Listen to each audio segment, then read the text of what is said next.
At next week, posible daw maglabas na ng desisyon ang NBI. Yung dalawang abogado, ang dalawang abogado dyan na involved ay itong Attorney Rondain, yung nakikita niyong maputi ang buhok. May isa pa dyan na may edad na rin na lawyer, yung Attorney Menjola. Law partner nito ni Rondain. Itong si Rondain, controversial ito, kasi ito rin yung abogado ni Saldico.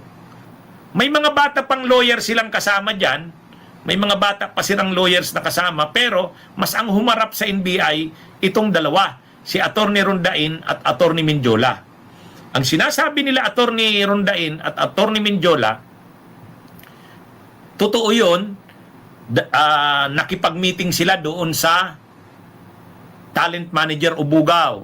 Nakipag-meeting sila doon sa mga babae na nakipagtalik daw kay Ralph Recto.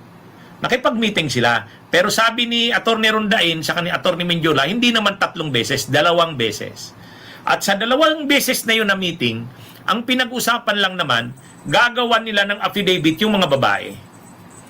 Gagawa nila ng affidavit. At yung mga babae na yon, kinikwento nila na nakipagtalik nga sila na-engage nga sila sa kontrata sa pakikipagtalik kay Ralph Recto at kung ano-anong pinagawa sa kanila at pati drugs, may involved na drugs. Kaya lang hindi naman daw nila nagawa yung affidavit. Hindi naman daw.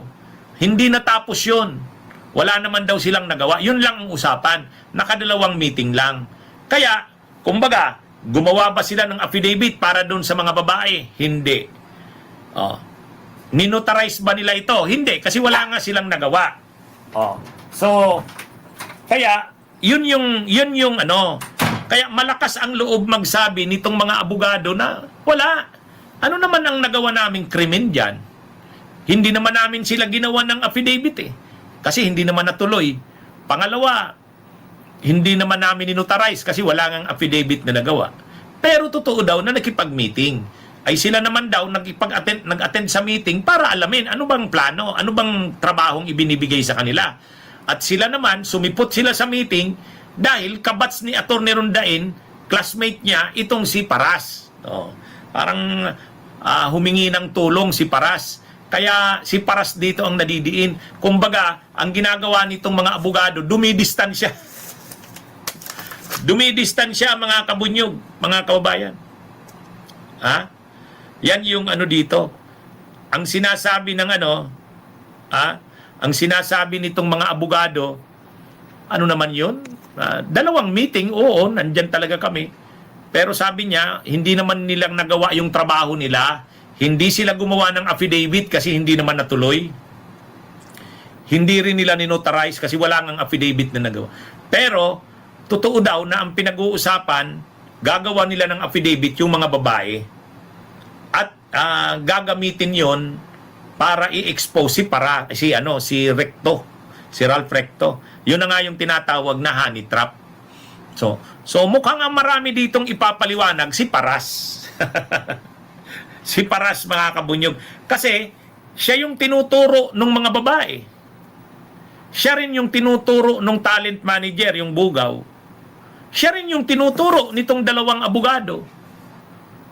Di ba? Dumidistansya sila Sabi ng 2 abogado, hindi naman namin kilala yung mga babae. Hindi naman namin alam yun. Inimbitahan lang kami sa isang meeting. Kami daw ang gagawa ng affidavit. At sino ang nag-imbita sa kanila? Si Paras. So yan yan na mga kabunyog, mga kababayan. Matindi na ito. Kanya-kanya ng laglagan, Kanya-kanya ng laglagan.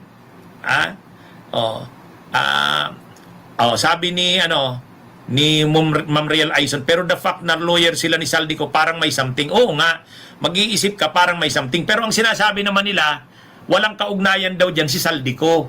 Classmate daw kasi niya, nito ni Rondain, si Paras. Yan. Kaya, ito mga kabunyog, mga kababayan. Anyway, ang kasong, ang anong ito ay nasa NBI pa lang. Investigasyon pa lang ito. Ano na ito? Kasi, na na-preempt kasi yung plano, ano? Na-preempt kasi yung plano. Ang plano sana ganito. Yung mga babae, gagawa ng affidavit nitong mga lawyers. Ang affidavit, ang laman ng affidavit ay mga ano sila, mga minors, mga babae na kinuha yung services nila ni Ralph Recto, nakipagtalik sila dito at grabe yung kikwento nila kung anong mga ginawa nila. Pagkatapos may drugs pa, pinagamit pa sila ng drugs. Gagawan sila ng affidavit tapos magpe-press con. Pag press con, ihaharap sila sa media. Masisiraan talaga si Ralph Recto. At hindi lang si Ralph Recto, ilalabas pa pati si Ombudsman Boying Rimulya, pati si Vince Dizon, yung mga medyo identified talaga sa administrasyon. Yun ang ano. At ang sabi, ang nagplano ng lahat ng yan ay itong si Jing Paras. Siya yung kausap nung talent manager at saka ng mga babae. At siya rin yung naghanap ng abogadong gagawa ng ng affidavit. Ito na yon. Sila Attorney Rondain saka Attorney Mendiola, yung law office nila. Yan mga. Kaya lang nahuli na ano nga yan eh. Na-preempt yan ng NBI. Yan mga kabunyog, mga kababayan.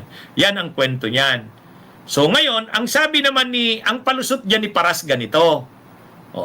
Ang palusot diyan ni Paras ganito. Ang sabi ni Paras, hindi ako ang nag-isip kung anong gagawin.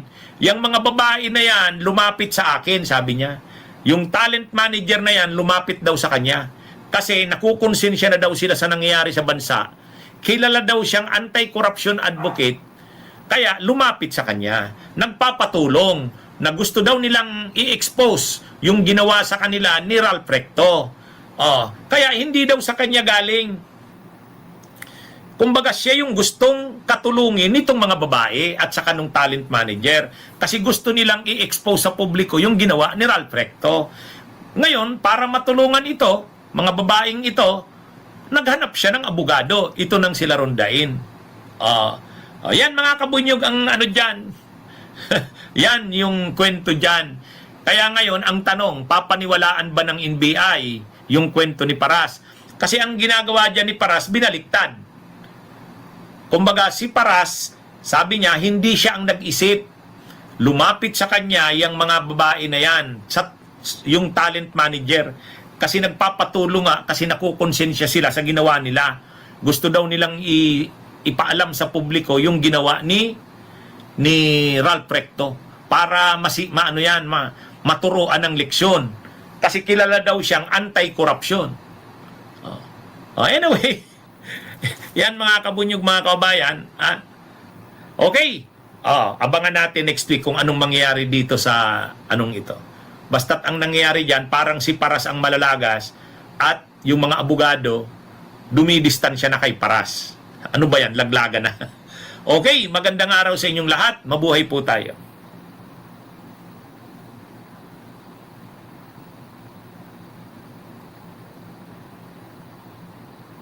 Bunyog, bunyog, halikan na kasama ka.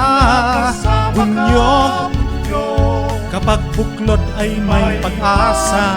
Luzon, Visayas, Mindanao, isa ang pananaw. Sa bagong Pilipinas ang bunyog isisigaw.